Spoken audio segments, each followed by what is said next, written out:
Ok, bonjour. J'ai des personnes qui m'ont demandé si on pouvait faire quelque chose avec de la glycérine et de l'acrylique. Parce qu'il y a Bruno Torret qui travaille cette technique-là sur YouTube. Thort, c'est un peintre muraliste. Moi, je le suis de temps en temps parce que j'aime bien ses consignes. Et là, j'ai essayé un ciel à peu près comme il le fait, mais vraiment je l'ai regardé rapidement là, parce que je voulais essayer la glycérine avec l'acrylique. Donc j'en mets une ou deux, une à trois gouttes dans une quantité de peinture là, suffisante pour faire une toile. Là, disons une bonne cuillerée à table. Là, j'en mets deux, trois gouttes. Alors c'est ça, je la mélange avant. Et puis sur ma toile, je mets un peu d'eau avant de commencer ma peinture. Je mets de l'eau que j'étends au pinceau sur ma toile.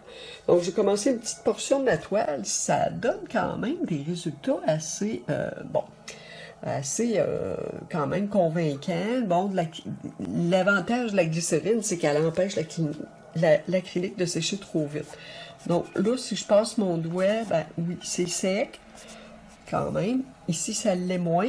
J'ai moins passé. Je vais juste montrer les instruments avec lesquels je travaille. Un bon pinceau comme ça, des pinceaux soit de peur, assez épais, c'est bon. Tout ce qui est blaireau aussi, là, les gros blaireaux ronds là, qui ressemblent à des pinceaux à maquillage, ça aussi c'est bon. J'ai un petit pinceau comme ça. Et j'ai aussi des pinceaux dans le genre, là, doux, poil épais, ou qui une bonne épaisseur de poils, qui sont doux, souples. Et j'ai ça. Ça fait partie des brosses pour l'acrylique. J'ai pris ça chez Pinceau, les séries Ice, ICE, série Ice, c'est tous des pinceaux bleus.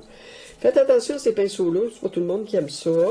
Faut quand même juste s'adapter à l'instrument, ça prend un certain temps. Moi, j'avais acheté cette brosse-là, donc espérant pouvoir faire des beaux nuages d'acrylique. Je les ai faits, sauf que ça a été ardu. J'ai utilisé du retardateur, j'ai utilisé avec mon acrylique du médium retardateur, de l'eau en tout cas, etc. Et puis là, la glycérine m'aide un peu plus, je crois. Mais bon, en tout cas, ça a donné quand même un résultat assez intéressant. Donc, c'est une toile recyclée que j'ai pris et je l'ai fait l'essai. Donc, j'ai le bleu, j'ai utilisé bleu céruléum, j'ai utilisé le blanc. Bon, j'avais des restes de blanc acrylique, là, j'ai été obligée de prendre du Dollarama parce que j'ai pas eu le choix, mais elle se mélange quand même, est assez liquide, alors elle se mélange vite. C'est mieux d'aller avec l'Amsterdam ou le Triard ou PBO, ce que vous voudrez, là, ou Golden. Mais quand même, j'ai pris un terre d'ombre brûlé. J'avais un autre petit bleu acier ici que j'ai pris. Donc, vous pouvez prendre un turquoise aussi, ça peut être beau, un violet. Alors, l'important, c'est d'avoir du blanc, du bleu et de la terre d'ombre brûlée ou bien du noir pour pouvoir foncer la couleur. Parce qu'en fait, j'ai des régions dans ma toile qui sont colorées avec la couleur un peu plus foncée, un peu dans le bas, un petit peu ici, un petit peu là.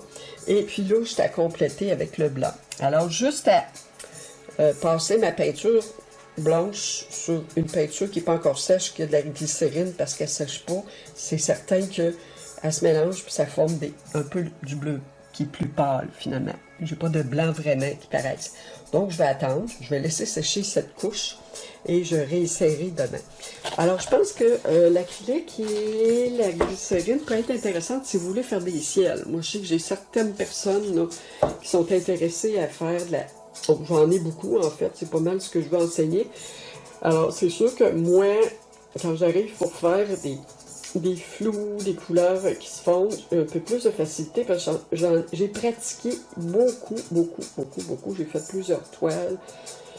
Et puis, bon, c'est ça. Fait qu'à un moment donné, on trouve notre méthode de travail.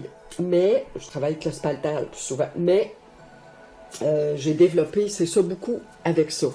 Ça, une grosse brosse ronde comme ça, c'est pas donné. Faut la nettoyer très bien avec l'eau, le savon. Sinon, si ça sèche, vous retrouvez avec une brosse dure toute séchée, ça m'est arrivé. Vous la plongez dans l'eau bouillante le lendemain, ok, si ça fait ça.